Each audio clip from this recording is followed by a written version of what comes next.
హిమాలయ ప్రదేశాల కంటే పూర్వం నుంచి ఉన్నటువంటి కొండలు మన తెలంగాణలో ఉన్నట్టు మీకు తెలుసా? అదే జయశంకర్ భూపాల్పల్లి డిస్టిక్ లో ఉన్నటువంటి పాండవుల గుట్ట. ఇది 4000 మిలియన్ల సంవత్సరాల కిందటనే ఏర్పడినట్టు చరిత్రగా ఆధారాలు అయితే ఉండడం జరిగింది.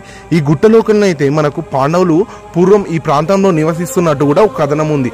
దానివల్లనే దీన్ని పాండవుల గుట్టగా పిలుస్తారు. పాండవుల గుట్టలో మనకు ప్రాచీన శిలాయుగం సంబంధించినటువంటి కొన్ని ఆర్కిటెక్చర్స్, అదేవిధంగా వాళ్ళు అప్పట్లో గీసినటువంటి జంతువుల యొక్క బొమ్మలు అయితే కనిపించడం జరుగుతుంది. ఇందులో మనకు పాండవులకు సంబంధించినటువంటి పాండవుల గుహ, అదేవిధంగా కుంతీదేవి నివసించినటువంటి ప్రదేశం కూడా కనిపించడం జరుగుతుంది. అంతాన్ని ఎక్స్ప్లోర్ చేసేందుకు వన్ డే కూడా సరిపోదు. ఒక్కొక్క ప్రదేశంలో ఒక్కొక్క అద్భుతాన్ని చూసుకుంటూ అలా ఉండిపోవడమే. నేచర్ని ఎంజాయ్ చేసుకునే వారికైతే ఈ ప్రాంతం చాలా బెస్ట్ అంటే బెస్ట్.